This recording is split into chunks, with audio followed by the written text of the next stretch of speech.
Welcome back for another exciting video. This is not our next project. No, I was hoping it would be. We got a tip that this was on the side of the road. We picked it up for absolutely free. Got it cleaned up real nice. It looked nasty. I started a video on it, but it had three major issues that was a non-starter. Before I poured any money into it, I want to know if it would run. So far, that would be no. I'm sure it would run for the right builder, but I'm not the right builder for this. The body's trashed, so it's not going to yield a whole lot of money if I was to resell it. The motor is like between 60 and, if I fill it with a bunch of oil, 90 psi, which is really not enough to run or even run well. And electrical nightmare. I tried putting a new starter switch in it and whatnot that I already had in stock, and it wasn't going to happen. So unfortunately that won't work, but this will. This is our next project. Now you're looking at this and say, uh-oh, this isn't a bicycle channel. Am I on the wrong YouTube channel? Nope. This is still the motorsports channel. Well, how can we do this and call it a motorsports channel? Or an engine sport. But anyway, this is the engine that we want to put into this. Yeah, this is a 100cc as advertised, 100cc bike motor, and it comes in a kit, and it's pretty readily available on Amazon or eBay. Anywhere with shipping, you're looking between 130 to 100 and, well, I mean, maybe $200, or if you get high performance, I mean, you could just spend as much money as you like on that. But this I picked off Marketplace for 60 bucks. It has an aluminum frame, which I liked. It had a nice, color to it, nice chrome. It has front suspension. I've built one of these before successfully, and I sold it. And I want to build another one. And I thought this would be nice on a channel, so I can kind of take you through how I did it. And but when you start with chassis, don't do what I did. This down tube is actually, I found that it is actually too wide, so I'm going to have to modify that. Not the down tube, but the motor mount. And I'm going to start with getting some rubber hose. Some thick rubber hose, and we're going to wrap it around a couple areas in the chassis to kind of work as like a little bit of dampening, because the vibrations could get really bad on these things. Obviously, it's not made for a motor, but I think this is a pretty heavy-duty bike, and I think this will be pretty good. So, going on to our next step. Okay, making a little progress. We got the engine installed. Let's talk about that for a second. So, the lower mount, the down tube was too fat. So if you're building one of these and it comes with a larger down tube, not ideal. But they provided a kind of like an adapter. So you use this U-bolt here, and it's okay.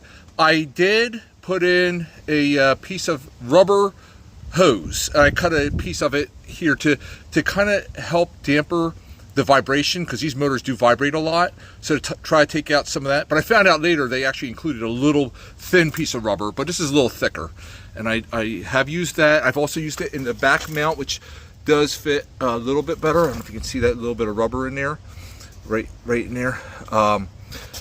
So far that's where it goes.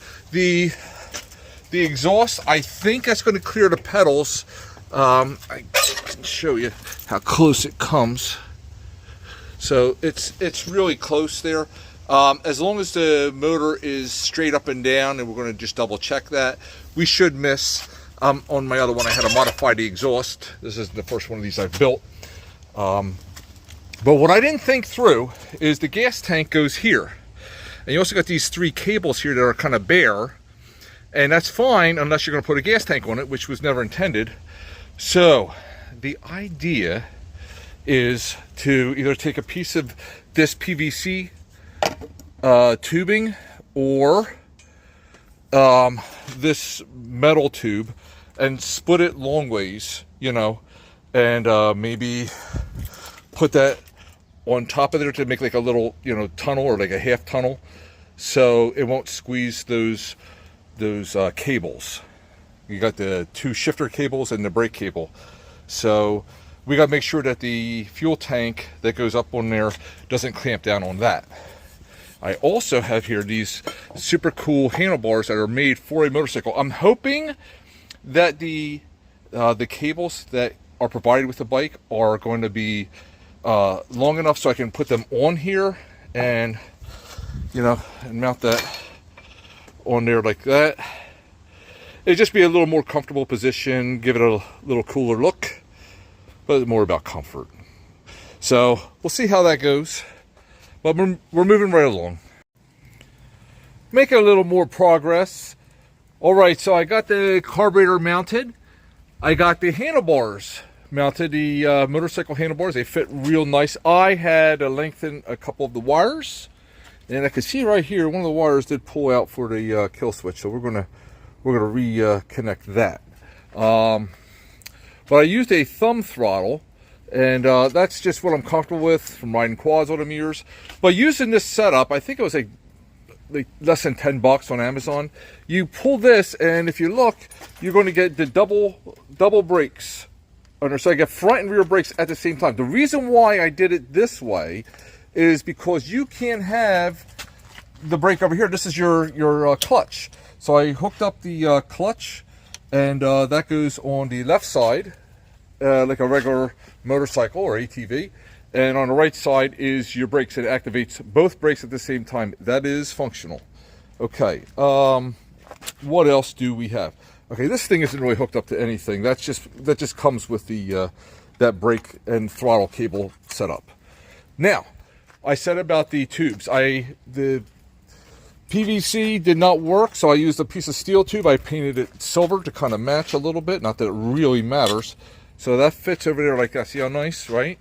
And then we'll take our fuel tank, and we're gonna mount that right there. And once that mounts, that should be nice and steady. So that's how that's going to look.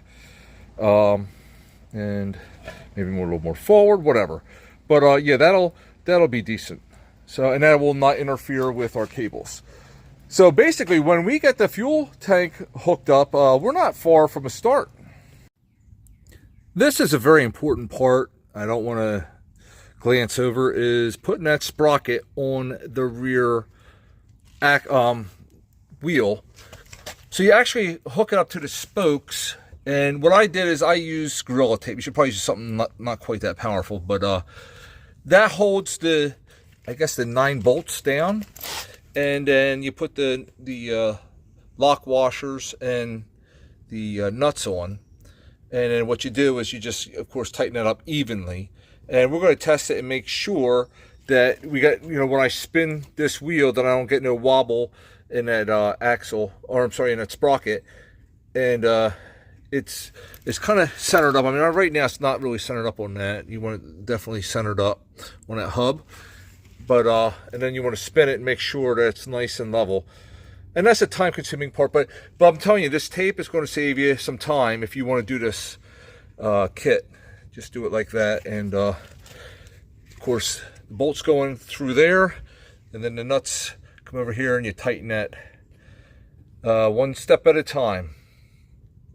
Okay, so here she is in all her glory. No longer just a mountain bike, now it's a motorbike. Some things I did. I bought the spring chain tensioner, and that was a hot disaster. So now I'm using the stock chain tensioner, which is actually working much better. Supposedly the 4-bolt where it connects to the chassis, you can see there's, you can count, there's 4 bolts there.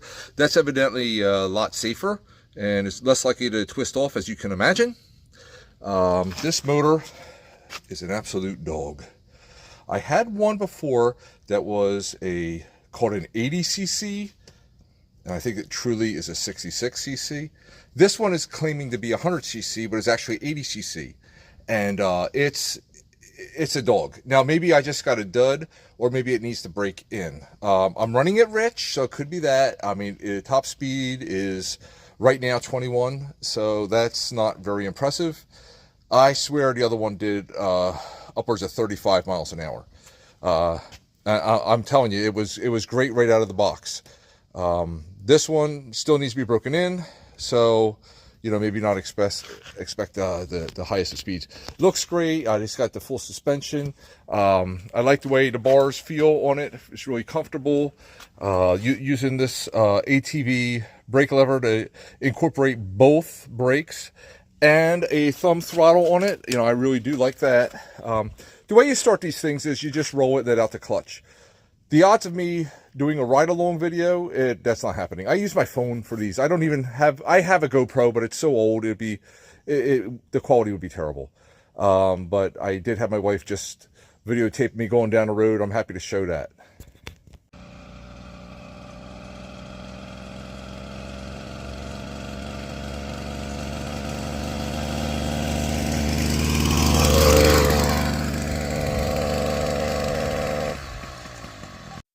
So this build didn't go exactly according to plan. I mean, in just 2 days, we did take a regular mountain bike and turn it into a motorized bike, or an old school motorcycle, if you will, because that's how the old motorcycles first started, putting motors on bicycles. Kind of like Harleys, where they first started. However, the power's not to my liking. I had a really great experience with one before. I mean, that thing was doing 35 miles an hour with a smaller motor. This thing here, I'm not real happy with the performance. Maybe we need to look into carburetor a little bit. I mean, there's not much to it. When these things come from China, they're not super high quality. So I guess every once in a while you get a dud. So, but anyway, it'll get me back and forth to work. And I'm sure going to try it, maybe lean out the fuel mixture a little bit. But it's a fun little project, and it wasn't very expensive. Certainly something y'all can do at home. But make sure you get everything on right, because you can get hurt on these things. Just a disclaimer. Right now, it's time for the verse of the day. The verse of today is Romans chapter 5, verse 8. But God demonstrates his own love for us in this: while we are sinners, Christ died for us. I don't really have a clear connection to this build. I just want you to know, and felt called to tell you how much God loves you. That even though you might say, I'm a sinful man, and God, he's disappointed in me, God loves you. God loves you very much, even right where you're at right now, God loves you very much. I just want you to know that. I mean, it's a wonderful thing to experience your love. And there's a lot of people out there, maybe somebody is listening to this today, that just doesn't feel loved. But let me tell you something. God loves you so much that he gave his son's life for you while you were still a sinner. Hey guys, thanks for watching. I got a lot more planning on some more ATV videos, some go-kart videos, maybe some buggy videos coming up. So if you like what you see here, like, subscribe, and hit that notification bell. Thanks for watching.